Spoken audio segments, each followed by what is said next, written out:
बिस्मिल्लाहिर्रहमानिर्रहीम अस्सलामुअलैकुम रहमतुल्लाह। ऐवान सदर से बिलावल भुट्टो की लॉन्चिंग। ऐवान सदर जो कि एक फेडरेशन की अलामत है। आप ज़रा इमेजिन करें कि क्या आम आदमी के लिए ऐवान सदर को लॉन्चिंग पैड के तौर पर इस्तेमाल किया जा सकता है? क्या ऐवान सदर की बिल्डिंग को आज वहाँ पर आसिफ अली ज़रदारी बैठा है तो अपने बेटे की वहाँ से लॉन्चिंग कर रहा है? क्या एक आम आदमी को वहाँ से लॉन्चिंग का बाकायदा तौर पर प्लेटफॉर्म मिल सकता है? लॉन्चिंग का उसे मौका मिल सकता है? तो ये जो बिलावल की लॉन्चिंग की गई है आज इनके अपने ही गले पड़ गई है। अब आपने पूरा सीन समझना है कि किस तरीके से ये लॉन्चिंग पीपल्स पार्टी के बिलावल के आसिफ अली ज़रदारी के गले पड़ गई है और अब इन्हें बाकायदा तौर पर ऐवान सदर को खाली करना पड़ गया है। ऐवान सदर को खाली करना पड़ेगा। अगर ये नहीं करते तो उस सूरत में अब इन्हें सही मानों में खमियाजा भुगतना पड़ेगा। हुआ क्या, सीन क्या हुआ? पहले तो आप ये समझें, आप इसकी बैकग्राउंड को समझें। पहले मामला ये है कि ऐवान सदर से पहले आपको पता है नून लीग और पीपल्स पार्टी के अंदर इस वक्त बड़ी चपकलस मौजूद है। इनके दरमियान एक लड़ाई मौजूद है, इख्तलाफात मौजूद है, एक दूसरे के ऊपर तहफ़्फ़ुज़ात रखते हैं, वो एक जंग मौजूद है और एक दूसरे के बारे में जो हमला है, एक दूसरे के ऊपर इल्ज़ाम तराशी है, वो तो काफ़ी अरसे से हो रही है। ये कोई नई बात नहीं। और उसकी रीसेंट एग्ज़ाम्पल उस वक्त सामने आई जब नून लीग ने आसिफ अली ज़रदारी के दस्तखत के बग़ैर ही, एक तो ये होता कि ऐसा कानून पास कर लिया जाता, ऐसा कोई काम कर लिया जाता या कोई ऐसी कार्रवाई डाल दी जाती जिसमें कि पीपल्स पार्टी को ऑन बोर्ड ना लिया जाता। ये तो एक स्टेज आगे चले गए। इन्होंने क्या किया, इन्होंने बग़ैर उसको ऑन बोर्ड लिए, बग़ैर उसके साइन और अंगूठे के, जो कि एक आइनी कानूनी आपकी ज़िम्मेदारी है। आइन और कानून आपको पाबंद करता है कि जब भी आपने ऑर्डिनेंस जारी करना है, जब भी आपने गवर्नमेंट ने कोई ऑर्डिनेंस निकालना है तो उसके ऊपर सदर के दस्तखत होना लाजमी है। लेकिन सदर के दस्तखत के बगैर ही इन्होंने ऑर्डिनेंस जारी कर दिया। उससे बिल्कुल वाज़ेह हो गया, उसे इनकी नीयत खुल के सामने आ गई।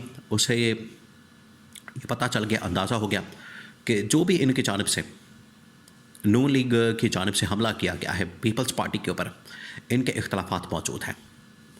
जैसे ही ये हमला किया गया उसके ठीक 24 घंटे बाद, ठीक एक दिन बाद, बिलावल ने वहाँ से पूरा एक चार्जशीट का प्रोग्राम तैयार कर दिया और इसके अंदर नून लीग के ऊपर हमला कर दिया गया। उसमें पूरा बायोडाटा, उसमें रिकॉर्ड, उसमें स्टैट्स, उसमें तमाम की तमाम फैक्ट्स एंड फिगर्स और तमाम चीज़ें रख के बता दी गई कि किस तरीके से वफाकी हुकूमत तमाम की तमाम इदारों में, सेक्टर्स में, कैटेगरीज़ में फ़ेल हो चुकी है, नाकाम हो चुकी है।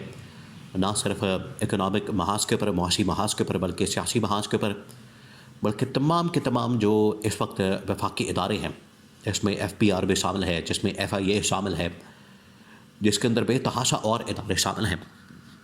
तमाम के तमाम इदारे भी नाकाम हो चुके हैं। टैक्स कलेक्शन के अंदर नाकाम हो चुके हैं, मईशत को बेहतर बनाने में नाकाम हो चुके हैं। और इस नाकामी का खमियाजा किसको भुगतना पड़ा? आवाम को भुगतना पड़ा।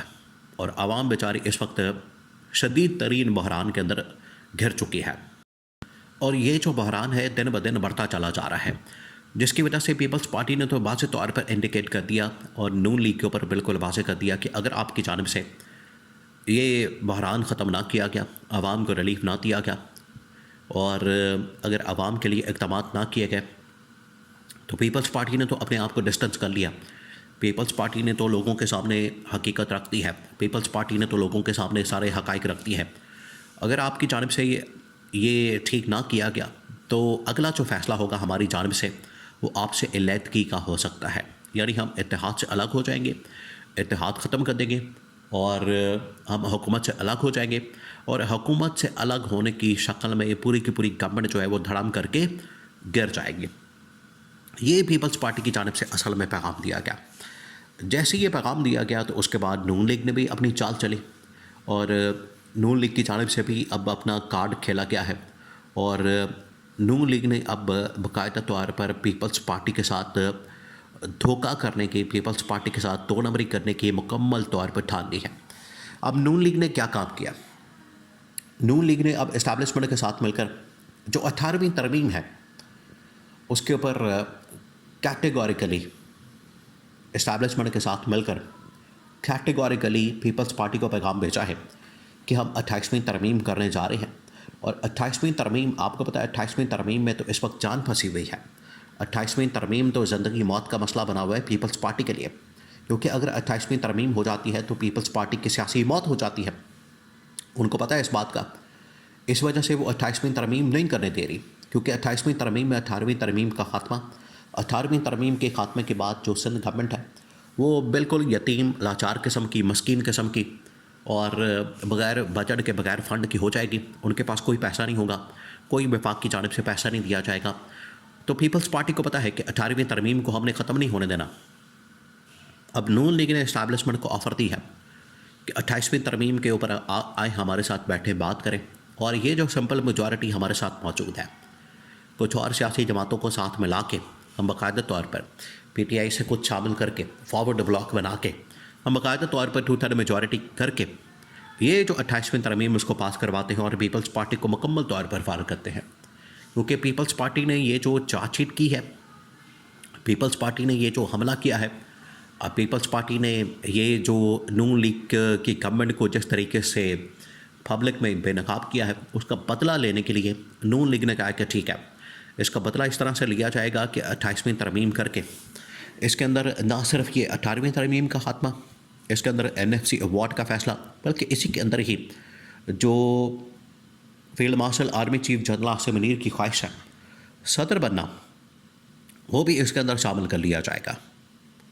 वो भी इसके अंदर मौजूद है कि सदर का जो रास्ता है 28वीं तरमीम के ज़रिए से वो हमार किया जाए।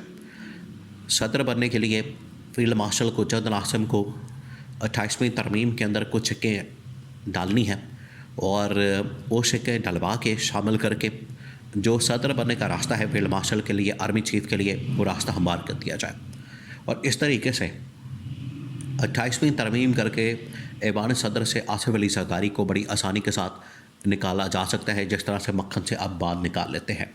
ये अब फैसला किया गया है, ये गेम की गई है, ये खेल खेला गया है और ये कार्ड खेलने का नून लीग ने फैसला कर लिया है कि अब हम इसके ज़रिए से बाकायदा तौर पर पीपल्स पार्टी को आउट करें और इसमें आसिफ अली जरदारी को, क्योंकि उन्होंने जिस तरीके से ऐवान सदर को अपना मरकज़ बना लिया है, सियासी गढ़ बना लिया है, वहाँ पर सियासत हो रही है, वहाँ पर पीपल्स पार्टी की मुलाकातें हो रही हैं, पीपल्स पार्टी अपना जो चेयरमैन है उसको लॉन्च कर रही है।